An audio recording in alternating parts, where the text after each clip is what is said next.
کیا نام ہے آپ کا؟ میرا نام عارفہ ارشد. عارفہ صاحبہ یہاں پر کتنے ٹائم سے رہ رہی ہیں؟ تقریباً 5-6 سال سے. مطلب ویسے تو میں سیپریٹ ہی تھی، رہتی رہی ہوں آفٹر ڈیورس. آپ نے بتایا کہ آپ کی شادی ہوئی تھی، ڈیورس ہوئی، تو ڈیورس کا اگر کوئی ریزن آپ بتانا چاہیں. ڈیورس کا ریزن بچے تھے کہ مطلب میرے بچے نہیں تھے. ٹھیک ہے کہ میری کوئی نیکی تھی تو جو کام آ گئی کہ میں ادھر آ گئی. انسان کو دھوکہ اسی وقت ہوتا ہے اور چوٹ وہیں پڑتی ہے کہ جی اے سورے چ نہیں رہی تے انہیں کدھرے بھی گزارا نہیں ہونا. برداشت ہی تو زندگی میں رہ گئی اور تو کچھ ہے نہیں. تو بس بھائی کو میں نے میسج کیا، بھائی اسلام آباد گئے ہوئے تھے، تو بھائی نے کہا کہ میں آتا ہوں. تو پھر اتنی دیر میں اس نے بھابھی نے پتہ نہیں کیا، اللہ جانے کیا ہوگا اس کے دن میں، اس نے کہا کہ نکل جاؤ فوراً چلی جاؤ میرے گھر سے. پتہ نہیں بھائی نے کوئی کال کر کے کچھ کہا ہو یا واٹ ایور، مجھے نہیں پتہ.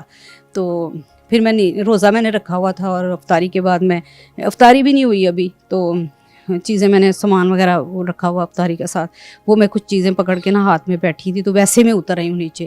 تو نیچے جو ان کی کرایہ دارانی تھی نا، وہ کہتی کہ کیا بات ہے آپ ادھر کھڑی ہیں باجی. تو میں نے کہا اس مجھے بھابھی نے نکال دیا گھر سے، تو اب کیا کروں.